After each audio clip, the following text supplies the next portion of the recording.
Hi Year 12s. Today we're going to be looking at the PowerPoint on human impact on biodiversity.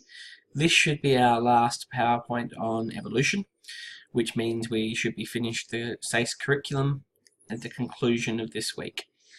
The test coming up soon. So there'll be two videos in this PowerPoint presentation. The first is going to be the human impact on biodiversity, so how humans have basically had quite a large impact on the biodiversity and the diversity of life around us. And the last part's going to be on climate change, and again how humans have had an impact on climate change. So let's go straight into it. And before we start talk about the impact that humans have had on biodiversity, we have to talk about the rise of humans. So we're going to focus mostly on Australia. So the arrival of humans in Australia came around 60,000 years ago. That led to quite large changes in existing communities. So those changes, because of things such as fire, which we used as a hunting tool. So that fire is obviously going to have a large impact on eucalypts and other trees, native trees to Australia, all the organisms that live inside those trees. Large areas of landscape, large quantities of animals would have suffered because of the use of fire as a hunting tool. Now, fires were obviously frequently lit all the time, so any plants that had hard or minimal leaves were favoured, and those trees started to grow and become the dominant trees and plants of Australia because of the fire that was used. So broadleaf rainforest trees almost completely wiped out. Because of that, all the populations that depended on those broadleaf rainforest trees obviously would have died out as well, leaving us to only have the Australian native animals that we know of today. All of that leads down to the fact that changes in environment will lead to changes in community because they affect the resources, and those resources include food, habitats, predators, and disease. Okay, so in the example with Australia there, when humans came to Australia, we started to hunt with fire. That fire destroyed all the trees that couldn't withstand the fire, left trees such as eucalypts, and changed the population of the plants in the ecosystem. Those plants changed, and that caused all the animals that were dependent on other plants to die out, leaving only animals that were dependent on trees such as eucalypts to survive. Another way to look at it is carbon dioxide levels in the atmosphere. We've measured them for many, many years. Now, because of our increased fuel usage with cars, power stations, etc., we've noticed a slow but steady increase in concentration of carbon dioxide in the atmosphere. So we've talked about this before as well. Basically, the world has, we looked at the carbon cycle, there's a natural amount of carbon dioxide that should be in the atmosphere, so carbon being cycled through the atmosphere. At some point, some of the carbon was removed because fossils were stored underground, deep underground under pressure without oxygen that couldn't be broken down. That carbon couldn't be returned to the cycle. We've now got to the point where we are extracting those fossils, or fossil fuels, and burning them. So we're releasing them into the atmosphere where the cycle's already continuing. So we're putting extra carbon dioxide in there at a faster rate than it's being removed. So that's increasing the carbon dioxide concentration in the atmosphere. Scientists have predicted that they will increase Earth's average temperature due to something called the greenhouse effect, which we'll look at in climate change. And that greenhouse effect and the rise in temperature will actually cause rise in sea levels, because the rise in temperature is obviously going to cause the polar ice caps to melt. It's going to cause water to expand. So when you heat water, it expands.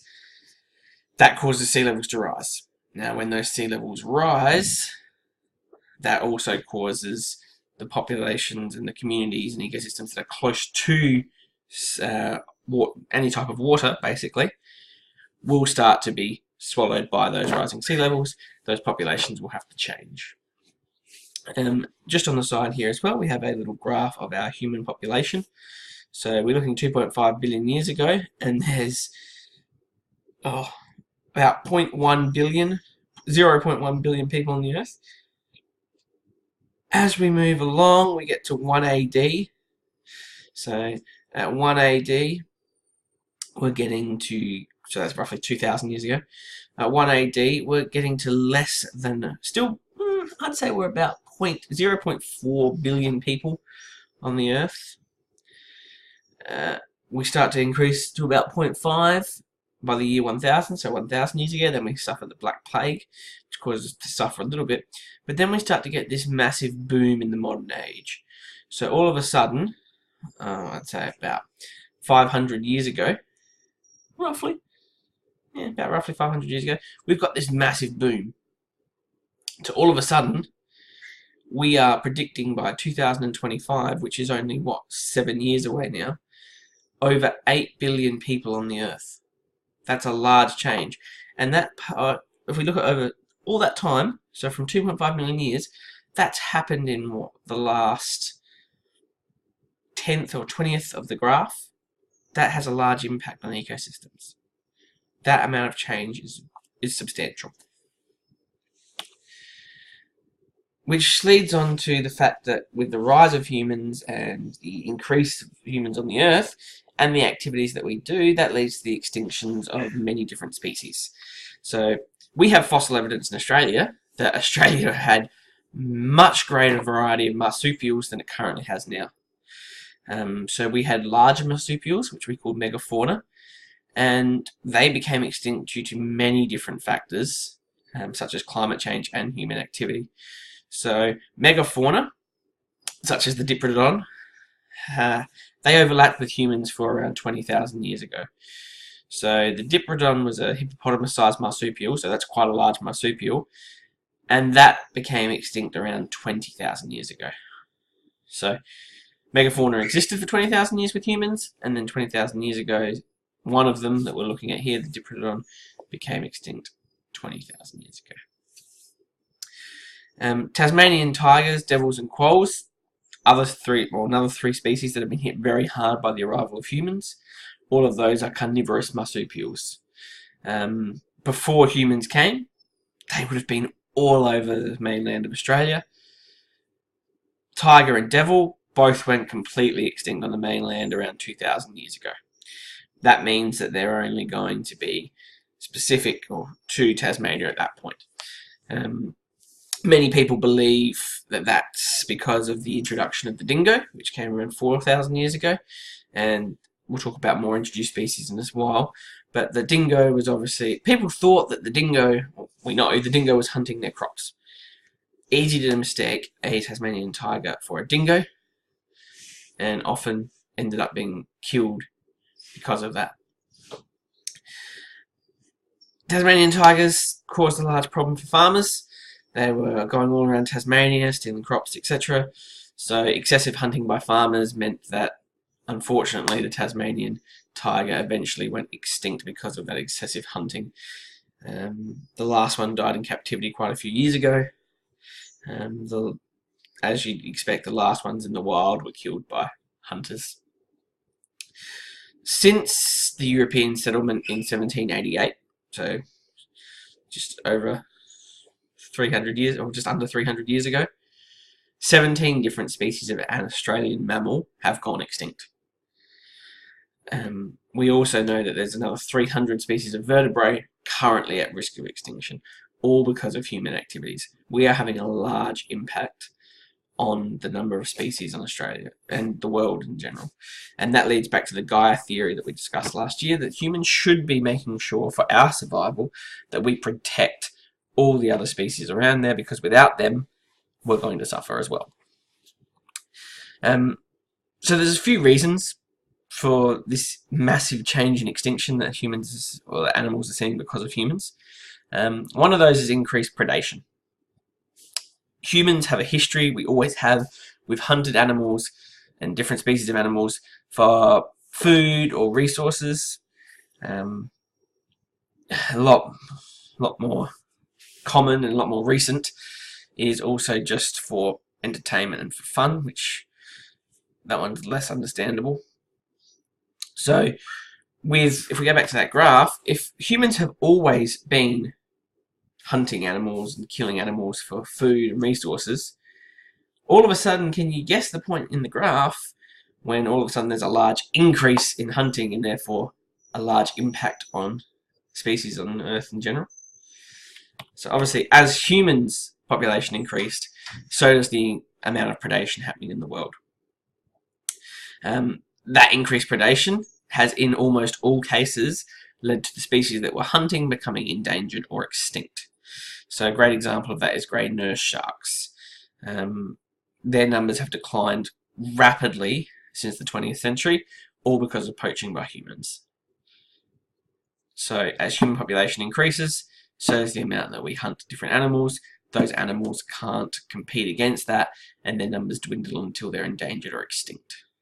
We need to stop that. Another reason for extinction is introduced species.